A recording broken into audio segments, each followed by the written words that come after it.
Welcome to HudCoRadio. I'm Jim Kennelly. It's been 5 years since we last caught up with the Hudson County Office of Consumer Protection's dynamic duo, Steve Krywinski and Alberico D. Pierro. Steve serves as Consumer Protection's lead investigator and unit chief.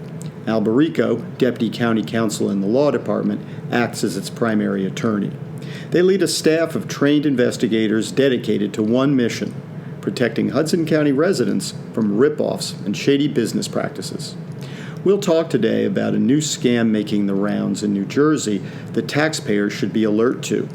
Also about the office's success in protecting customers who paid for what was supposed to be auto repair cost protection. Some new enforcement efforts directed at local businesses to ensure fair pricing, and about how you can access their services to file a complaint or learn more about your rights as a consumer. Gentlemen, let's get started by just reviewing how County Consumer Protection works. Describe, if you would, the investigative and the legal services your office provide. We have a twofold mission. Our first main concern is educating the public against the latest scams that are occurring. It seems like every week there's a new one.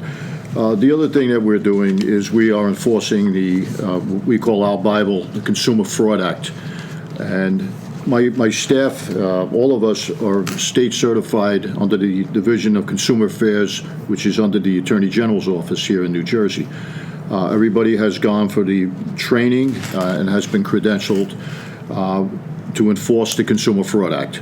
That is our main mission here. And how you doing, Jim? Good to be here. On the legal side of things, when it reaches my office, my desk, is when the investigators have finalized their investigation, thoroughly gathering all the evidence from both sides, giving both sides their chance to bring their story. If the investigators have found violations of the Consumer Fraud Act, as Steve has mentioned, then what we do is we issue violations, give the business a chance to either negotiate or defend itself against those violations. And if we're not able to come to an amicable resolution, which we often are, we then will have to go to the final step, which is filing a complaint in Superior Court, where then both sides gets to litigate, and if we're able to obtain a judgment in favor of the consumer, we then attempt to gather assets and get restitution for the consumer. And Alberico, all of these services, your legal services included, are free to the public. That is of no cost. It's pretty much a pro bono service that we offer as a county. Well, that service was certainly on display recently in your work on behalf of consumers who thought they were buying insurance for car repairs but got a nasty surprise when they tried to actually use the coverage. Steve, I wonder if you could walk us through that case, or those many cases, and how it progressed and the outcome, what it was for local and, as it turned out, many out-of-state consumers. Sure, Jim. So we received one complaint about a consumer that had purchased extended warranty for their vehicle. And the business was supposedly operating here in Hudson County. We did have an address on the waterfront, downtown Jersey City.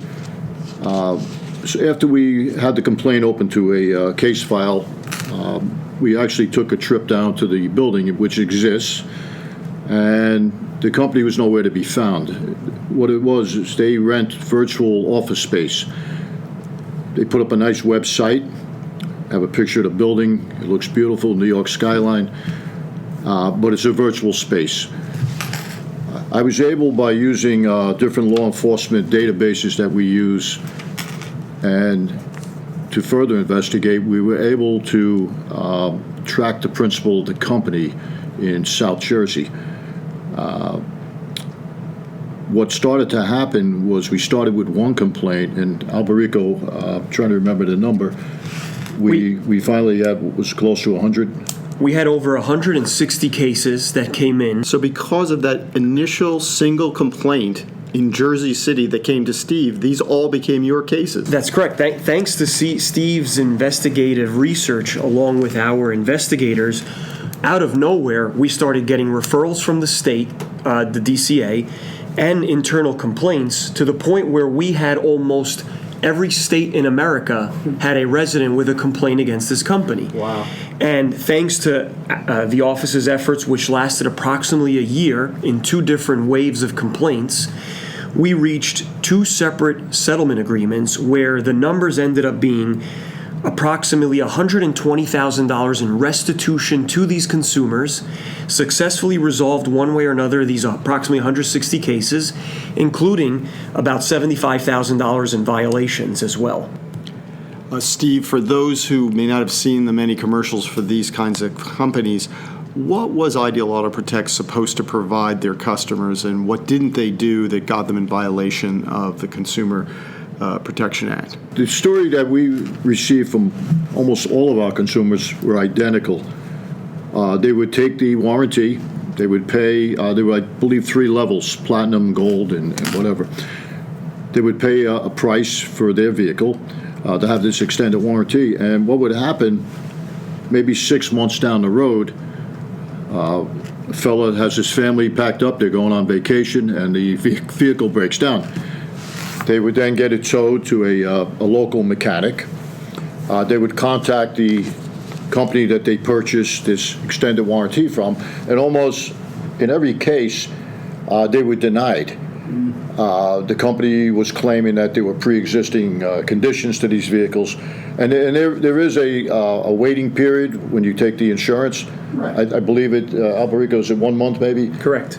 It's supposed to be. But we're talking about 6-8 months, maybe a year later, where they have a problem with the vehicle. And almost every complaint was that they weren't honoring the insurance. They were taking the money, and they weren't fulfilling their end of the obligation.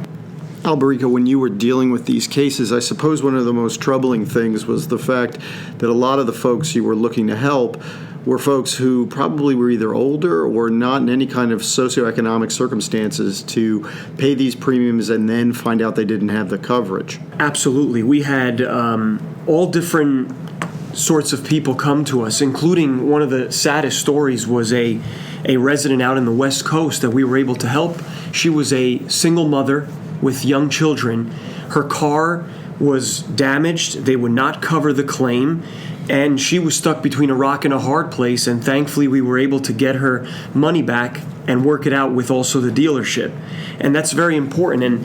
And thanks to the support that we have from the commissioners and our county executive, who has a background in law enforcement, giving us the opportunity to look so impressive in front of the state gave us the lead on this investigation. And thanks to Steve's efforts with our team, we were able to be the point person dealing directly with the company and its counsels and negotiate these settlement agreements that helped out almost 160 people. One of the other things I want to point out is almost every one of our 160 victims, I'm going to call them victims, which they were from out of state. They weren't based here in New Jersey. They either received a phone call, went to the website, which looked like $1 million. But that $1 million website was really nothing more than a mail drop in Jersey City. Correct. And it was just that Jersey City address on that $1 million website that brought you into the case, Steve, and then led to the state telling you, Alberico, that, hey, run with this. If even it takes you out of state, go ahead and handle all these cases because you guys did such a terrific job with it. But the number of cases continued to keep growing, and that had to be a bit of a challenge for a county-level organization, a county-level legal team to handle. At one point, we thought this was all over when we settled about 60 to 70 claims. And then within about a month after the first settlement agreement was executed with the other side, the state just basically wallops us with a new wave, and we right away started investigating all of them. And it took a team effort. The entire office, even our law clerks, they were fundamental, and it was teamwork that allowed us to be successful. They say it takes a village, and it certainly did. Hey, you could say it took a county to deal with a very tough national issue for a lot of folks, which was great. Let's turn closer to home. The state of New Jersey has issued a warning about a popular tax relief program it offers and a scam that's been becoming more and more popular connected to this to this program. Steve, I wonder if you could explain to folks what the program is and what they should be on the lookout for. Sure, Jim. The scam that we recently learned about is called the anchor scam. And as you know, it's that time of the year now where people have applied for this anchor tax relief program. And one of the things I need to point out is that the New Jersey Division of Taxation will not initiate any text exchange to request any personal information from you. One of the things the scammers are doing that you should look out for, and this is what we're telling the public, is there's at least 3 ways that they try to do this.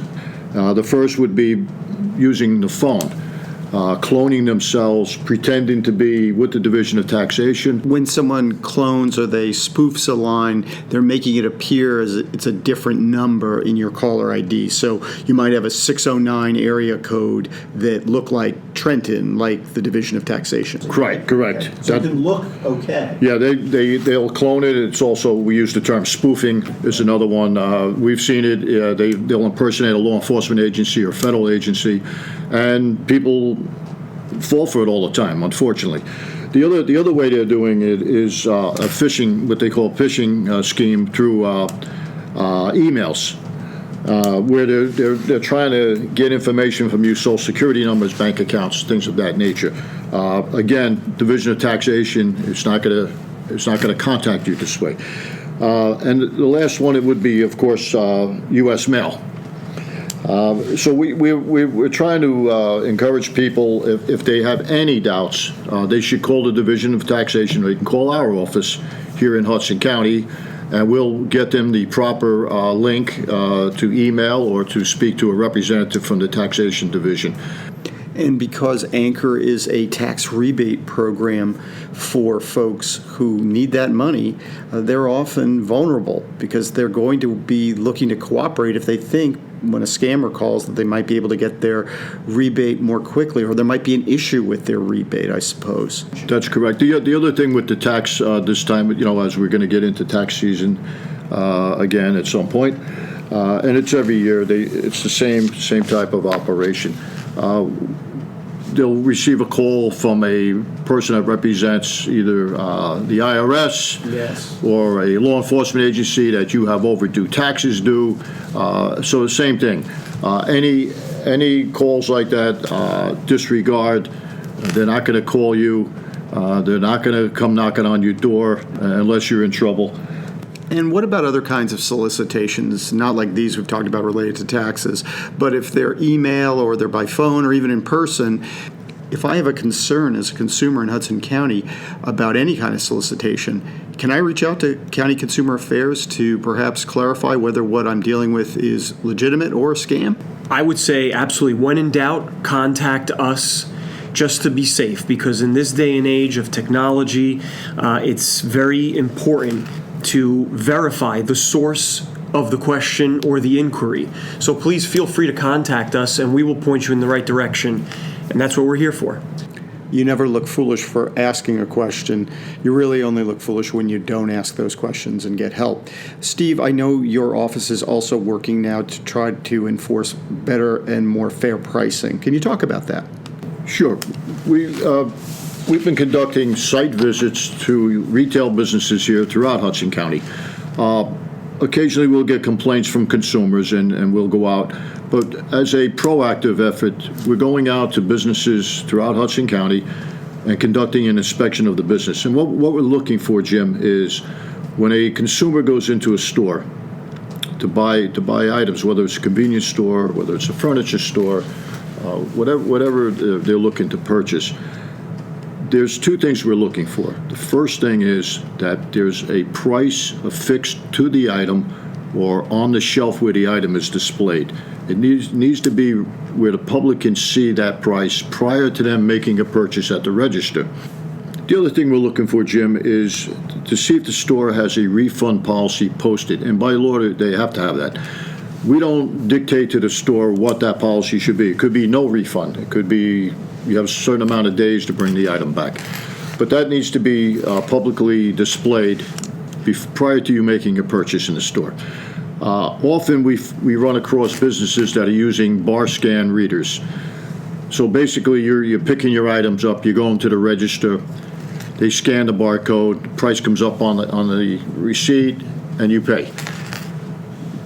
We want to make sure that before they get to the register, the consumer knows the price of those items, because whatever is in that bar scan has already been pre-programmed. You can see how these issues are going to only increase over time because more and more people use their phones to pay for everything, right down to the gum they buy at the corner store. When you paid cash, that was kind of your final check to see what you got back in change, that the price you thought you paid was correct. So I can see why you're having to do more and more of this kind of work to make sure pricing is fair and in what amounts to kind of a new environment for when it comes to technology. Correct. We also, one of the things we're doing proactively is we work task force operations with our division headquarters out of Newark. In the past, we've done the inspections of the jitney buses. We've also done fitness centers, make sure that their contracts were proper for people joining say like a retro fitness type location. But we have a task force we do concerning automobile dealerships. Unfortunately, we get a lot of complaints from people purchasing used cars. Mm-hmm. And there's certain things that are required by law that these car dealerships must comply to. So we're actively going out, we're visiting the car dealerships now. In cases where they're in violation of the law, we are addressing that. We always give them an opportunity to get compliant, and we do follow-up inspections as well.